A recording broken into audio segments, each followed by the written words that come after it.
الحمد لله الذي جعل الشمس ضياء والقمر نورا وقدره منازل لتعلموا عدد السنين والحساب ما خلق الله ذلك إلا بالحق يفصل الآيات لقوم يعلمون أشهد أن لا إله إلا الله وحده لا شريك له وأشهد أن محمدا عبده ورسوله اللهم صل وسلم وبارك على محمد وعلى آله وأصحابه أجمعين أما بعد فيا عباد الله أوصيكم ونفسي بتقوى الله وطاعته لعلكم ترحمون وقال عز من قائل يا أيها الذين آمنوا اتقوا الله وقولوا قولا سديدا يصلح لكم أعمالكم ويغفر لكم ذنوبكم ومن يطع الله ورسوله فقد فاز فوزا عظيما معاشر المسلمين وزمرة الموحدين رحمكم الله untayan tasbih, tahmid, takbir, taqdis wa ta'zim berhambu setiap bibir kita kaum muslimin karena begitu banyak curahan nikmat yang Allah sodorkan kepada kita, baik yang konkret maupun yang abstrak, yang tersurat maupun yang tersirat, terlebih-lebih nikmatul imani wal islami wal ihsani. Sehingga kalau kita kalkulasikan secara terperinci rentetan-rentetan nikmat tersebut wahid fawahid, satu persatu, maka kita akan kehabisan angka dan mulut kita pun akan berdosa. Kemudian selaku kita sebagai seorang musafir tentu membutuhkan bekal dan modal di hari tua. Sedangkan sebagai bekal yang pertama dan utama adalah at-taqwa hahuna, yakni al-imtithalu bi awamirihi wal ijtinabu bi nawahihi. Ma'asyiral muslimin hafizakumullah jami'an. Salah satu visi utama dan misi pertama hadirnya manusia di pentas bumi pertiwi ini ialah tiada lain dan tidak bukan hanyalah untuk berta'abud, beribadah kepadanya secara totalitas, baik jalur vertikal hablum minallah maupun jalur horizontal hablum minan nas. Tanpa kita berkoneksi dari keduanya, bagaimana mungkin kita bisa mendapatkan jaringan relasi untuk berinteraksi secara manual antara hamba dengan Rabb, minal adana ilal a'la, maupun antara hamba dengan hamba minal adana ilal adana. Karena dengan keintiman dan ilmu pendekatanlah manusia akan memenuhi segala hajat yang diinginkannya. Tapi sayang, terkadang hajat kita terkandas di tengah jalan. Seiring komunikasi kita dengan Allah lewat salat 5 waktu belum seberapa. Padahal hakikatnya manusia hanya menunggu, yakni menunggu tibanya waktu salat dan menunggu waktu disolatkan. Lalu kenapa harus salat menjadi barometernya? Karena salatlah yang akan diinterview dan diinterogasi pertama oleh Allah di yaumil mahsyar.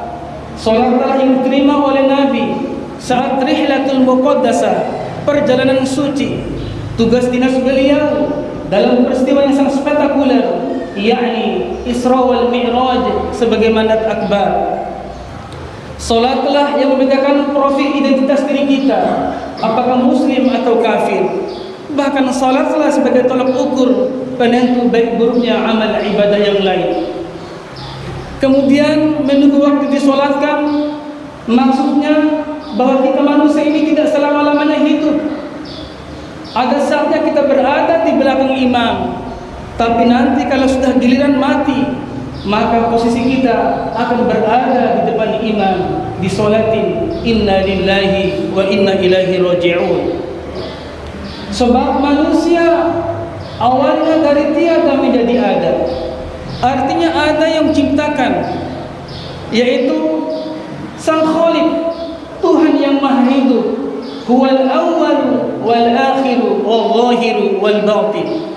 Sementara manusia adalah makhluk yang fana, yang akan musnah, punah dan pudar dengan segala kekurangan dan kelemahannya dalam berbagai sisi dan hal. Bila disandingkan dengan kebesaran dan keagungan Allah Subhanahu wa taala, kepadanya lah tempat kita bersandar dan bergantung, serta kepadanya juga tempat kembalinya segenap makhluk yang hidup di darat maupun di laut, sebagaimana ditaukidkan oleh Allah dalam Al-Quran surat Al-Anbiya ayat 35 yang berbunyi, kullu nafsin dha'iqatul maut wa nabluukum bisyarri wal khairi fitnah wa ilaina turja'un. Segala tiap-tiap yang bernyawa akan merasakan mati, dan kami akan menguji kamu dengan keburukan dan kebaikan sebagai ujian yang sebenar-benarnya, dan kepada kamilah kamu akan dikembalikan. Hadirin arsyadakumullahu jami'an. Ibnu Abbas radhiyallahu anhu berpendapat tentang ayat 35 dari surat Al-Anbiya tersebut di atas, bahwa kami akan menguji kamu dengan kesengsaraan dan kesejahteraan atau kenikmatan, sehat dan sakit, kaya dan miskin, halal dan haram, ketaatan dan kemaksiatan, serta hidayah wa dhalalah. Itu semua dimaksudkan agar kamu melihat bagaimana rasa syukur dan sabar kalian. Makanya dunia itu bagi kita yang beriman ibarat sipir dalam lapas penjara, karena segala sesuatu ada aturan dan disiplinnya, ada hukum dan undang-undang yang mesti ditaati, serta ada batas dan ketentuan yang wajib kita jalani. Sedangkan bagi orang kafir, orang ingkar dunia bagaikan surga, fasilitas serba ada dan mewah, kebebasan tak terorganisir, kebebasan tanpa diikat oleh aturan, serta keiblisan yang melampaui batas dengan konsep up to you, sikut kiri kanan, menghalalkan segala cara demi untuk meraih dan mengumpulkan materi dunia, padahal yang dimakan jadi kotoran, yang disimpan jadi rebutan, dan rasanya seperti bangkai yang sudah membusuk penuh belatung. Namun yang diinfakkan itu nanti yang akan menjadi syafaat. Sayangnya di antara kita manusia masih banyak yang menjadi hamba harta, diperbudak oleh hasrat dan syahwat, dirasuki oleh obsesi dan ambisi jabatan, dihipnotis oleh gelar dan pangkat, dihantui oleh penyakit al-wahan, serta diracuni oleh virus ta'un, pandemi COVID-19, hingga pada akhirnya mati satu demi satu seperti daun yang berguguran. Mari kita simak pesan Jibril kepada baginda Muhammad dan Muhammad kepada umatnya. Ish ma syi'ta fa innaka mayyitun. Hiduplah sesukamu, semaumu, tapi ingat suatu saat kamu akan mati. Wahbib ma syi'ta fa innaka mufariquhu. Cintailah sesuka hatimu, cintailah semau-maumu, istrimu, anak-anakmu, fa innaka mufarriquhu, tapi ingat suatu saat kamu akan berpisah denganmu. Wa'mal ma syi'ta fa innaka majazihum bih. Berbuatlah sesuka hatimu, baik itu amalan saleh maupun amalan thaleh, fa innaka majazihum bih, tapi ingat suatu saat kamu akan mendapatkan balasan yang setimpal. Man dakhala al-kubra bila zadin faka'annama raqabal bahra bila safinatin. Barang siapa yang masuk kubur tanpa bekal, maka seperti orang yang menuruni lautan tanpa kapal. Hadirin hadakumullahu jami'an. Lihatlah betapa banyak manusia yang terlena dan tergiur oleh dunia, kadang datang ke tempat kerja segera tampil sidik jari di mesin absen elektronik padahal belum tiba waktunya.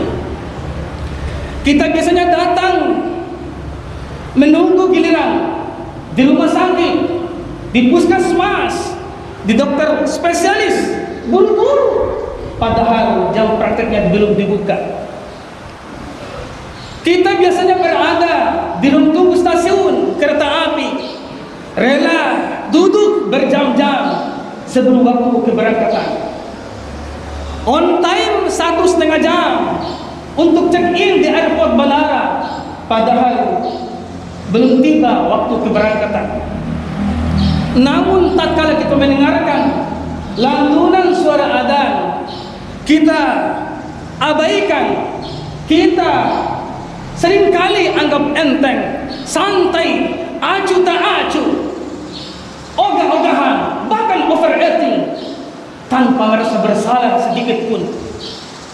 Tapi sayangnya para hadirin yang mulia, kalau tempo dulu seringkali kita diajarkan bahwa urgensinya waktu adalah the time is money, maka mulai saat ini kita harus mengubah mindset bahwa waktu adalah ibadah, waktu adalah nafas yang tidak akan bisa kembali.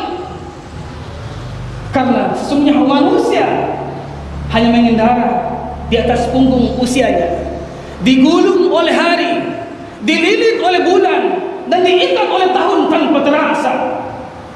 Sementara sisi lain, nafas terus berjalan seiring berjalannya waktu yang tetap setia menemani dan menuntun kita ila babil maut, ke dalam pintu kematian.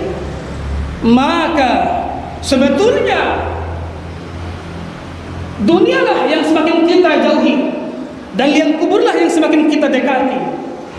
Sebab satu hari berlalu, maka satu hari itu pula usia kita berkurang. Ikhwani su'ada rahimakumullah jami'an. Dengan demikian, kuota hidup kita dengan stok usia kita yang masih tersisa tidak bisa dibayar dengan sejumlah rupiah, sebab hari esok belum tentu menjadi bagian dari diri kita. Teruslah menanam pundi-pundi kebaikan, meskipun tidak banyak orang mengetahui dzarratin khair, biji-biji kebaikan yang kita taburkan. Tapi ingat, kebaikan yang kita torehkan akan menjadi estafet kebahagiaan di sisi Allah Subhanahu wa taala, dan akan jadi cindera mata yang akan terus dikenang oleh umat sepanjang masa. Jadilah Anda seperti akar yang tidak terlihat tapi mampu menyokong derasnya arus kehidupan. Jadilah Anda seperti jantung yang tidak diteropong oleh kasat mata, tapi terus berdenyut secara kontinu hingga kita bisa hidup dan bisa bernafas sampai batas waktunya untuk koma, dan sesaat lagi akan sampai pada titik kematian. Sebab segala sesuatu berawal dari titik, dan insya Allah akan berakhir pula pada titik itu juga. Pendek kata, semakin jauh kita meninggalkan hari kelahiran, maka semakin dekat pula kita menuju kepada hari kematian. Sebab waspadalah bahwa kematian bukan perkara mitos, tapi fakta. Hanya saja menjadi pertanyaan, menjadi pilihan ganda bagi kita. Apakah Anda memilih A, husnul khotimah, atau B, su'ul khotimah? Yang jelas, tidak ada dalam kamus sejarah malaikat maut salah alamat dalam mencabut nyawa seseorang.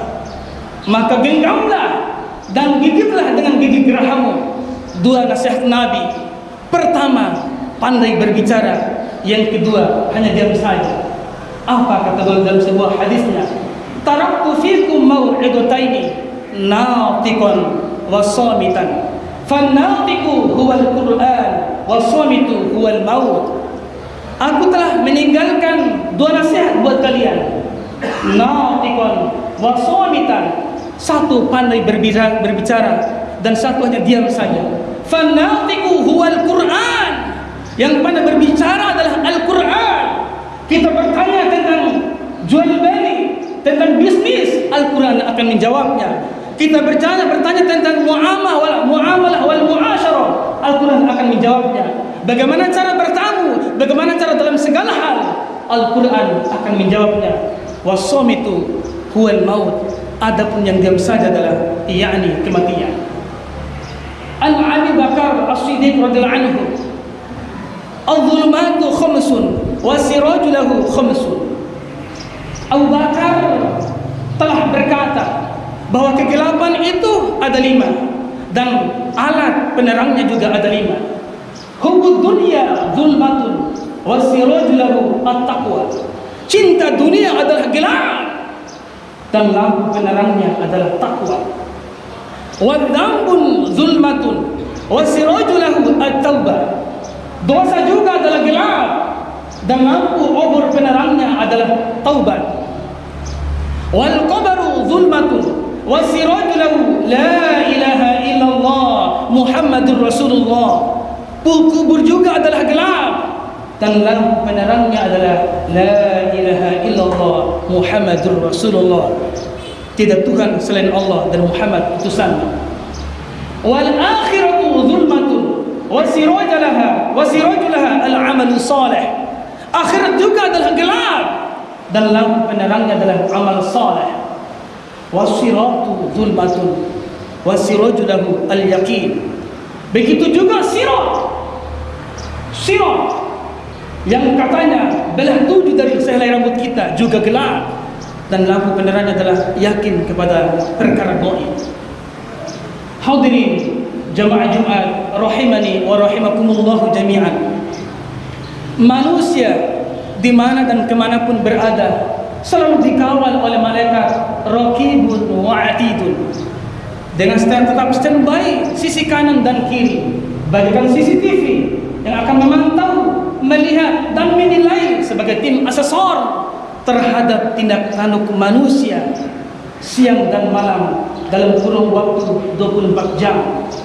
Bahkan dalam sebuah hadis diriwayatkan oleh Ibnu Abbas bahwa ternyata malaikat maut akan datang menatap dan melihat wajah kita umat manusia selama 24 jam satu hari adalah sebanyak 70 kali la haula wala quwata illa billah. Hati siapa yang tidak luluh, tubuh siapa yang tidak gemetar, serta wajah siapa yang tidak pucat kalau sadar bahwa dirinya diintai, diawasi oleh intelijen sang Israel, maka tentu takkan ada peluang untuk berbuat dosa wal maksiat. Bahkan kita akan selalu ingat mati dan mati. Tetapi karena ia adalah makhluk yang gaib, terkadang kita manusia masih bergelak ketawa dan terlihat amat bodoh. Padahal kita juga tidak tahu apa harus kita perbuat untuk hari esok, serta pada bumi mana kita akan mati. Inilah yang disinyalir oleh Allah dalam Al-Quran surat Luqman surat ke-31 ayat 34 yang berbunyi, "Wa ma tadri nafsum madza taksibu ghadan, wa ma tadri nafsum bi ayyi ardin tamut." Tidak ada satu jiwa manusia pun yang tahu apa yang kita usahakan pada hari esok, serta tidak ada satu jiwa pun manusia yang tahu pada bumi mana dia akan mati. Hadirin rahimani wa rahimakumullah jami'an. Oleh sebab itu, sebagai kesimpulan dari paparan khutbah di atas, marilah kita sing-singkan dengan baju, eratkan ikat pinggang, pasang kuda-kuda sebagai bukti real bahwa pribadi kita sudah siap lahir dan batin dalam menghadapi kematian. Sebab kalau kita sudah mati, maka dengan sendirinya seluruh amal soleh kita, seluruh amal ibadah kita akan diblokir total, akan dihacker total, kecuali 3 perkara: sedekah jariyah, ilmu yuntafa'u bi, aw waladun salih. Maka jangan hanya sibuk mencari koalisi, tapi majulah ke depan untuk memberikan solusi.